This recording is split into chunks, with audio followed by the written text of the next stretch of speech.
That is Slade. Merry Christmas, everybody. I don't know, is it 1973? I can't remember. Maybe we'll ask Nan later on.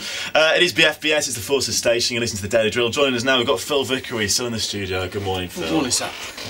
You just said that's the first Christmas song that you've heard. That is the first one, yeah. I've been out and about a lot, but I've been away to Vietnam. They're not interested. This is true, don't care about Christmas. No.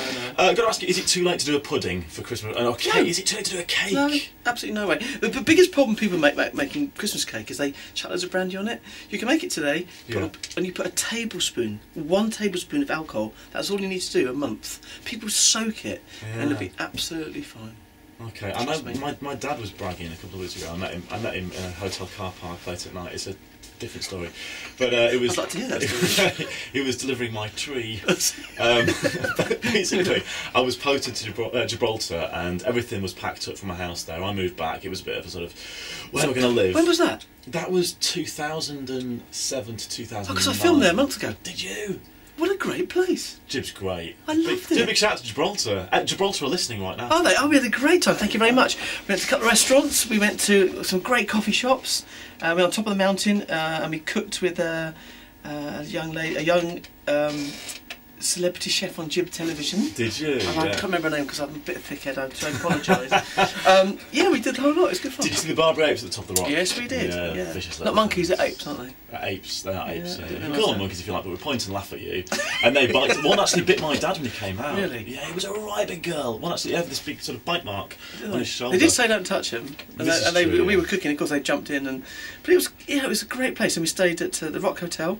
And I had the best afternoon tea I've had for probably 25 years. Really? It was fantastic. Yeah. Was that the Rock? Yeah, the Rock Hotel. Yeah. They've got some good prizes as well that they give away on the station at Gibraltar for the Rock. Really? And I actually met for afternoon tea Isla St Clair. Do you remember Isla St Clair? Well, Brucey. Brucey's old squeeze. Yeah, it was, wasn't it? Yeah, it was. Yeah. Good grief. I asked her about the wobbly man. You know, of course, in the Generation game, she left shortly after that. I think she thought it was a euphemism, but she wasn't really interested. You digress. You mentioned earlier on, of course, you mentioned Fern earlier on. Now, I know it's been a while since she left. What is it like working on this morning, of course? Initially, when Fern left this morning, was it a little bit weird to still be there and obviously I think the build-up to it leaving was all a bit sad, and it was all a bit... Yeah. It was a bit weird. Everyone, all the staff and the cameraman, and even Philip was all a little bit emotional. And then I knew it was happening, and then after that day, there was almost like chop. Yeah. And it started again with the new regime. Holly was there, and Philip got on really well, and it's completely different now. Yeah.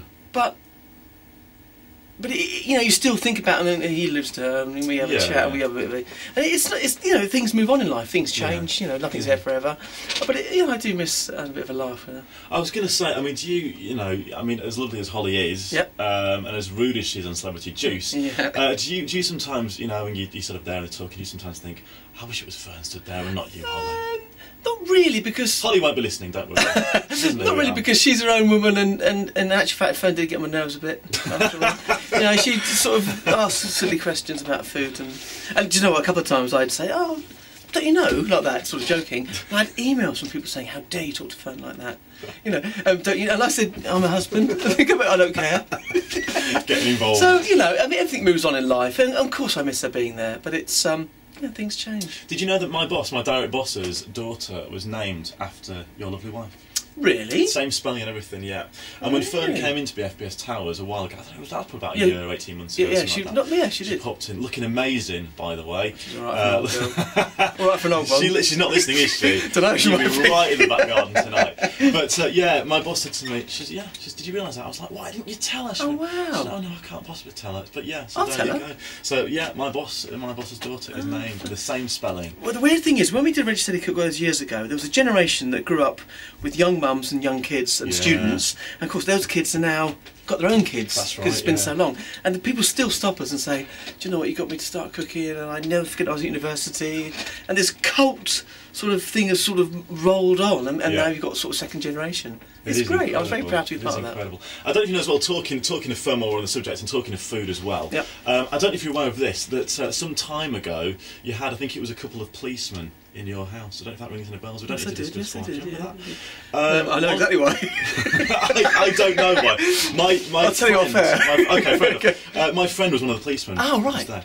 And he said how lovely Fern was, right? Until she offered him a bacon sandwich. It was like, yeah, so that was it then. This is we left shortly after.